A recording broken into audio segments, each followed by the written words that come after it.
சொல்லுங்கக்கா. என்ன இவ்வளோ சீக்கிரம்? இல்லடா, நேத்து தான் நானும் அவரும் தியேட்டர்ல போய் படம் பார்த்துட்டு வந்தோம். ஆமா.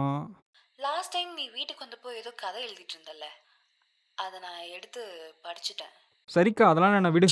டேய், நான் பார்த்துட்டு வந்த படத்தோட கதையும் நீ எழுதியிருக்க சீன்ஸும் ஒரே மாதிரி இருக்குன்னு நினைக்கிறேன்.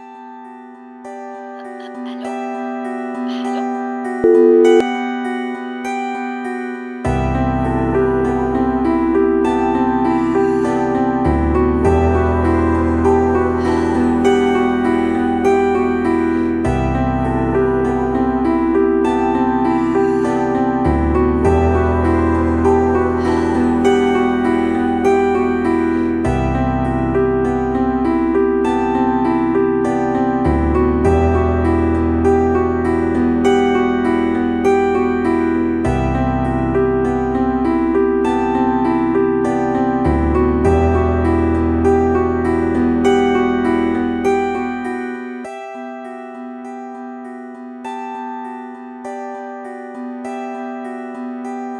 சரி சரி, என்னாச்சு இப்போ?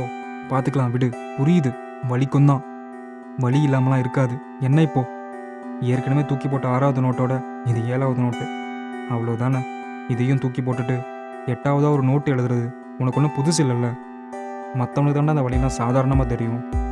உனக்கும் உன்ன மாதிரி சினிமாக்காரனுக்கும் தான் இந்த வழியெல்லாம் புரியும். உனக்கும் ஆசை தானே இதே தேட்டரில் உன்னோட படத்தையும் பார்த்துட்டு வெற்றி போட பார்க்கணுன்னு.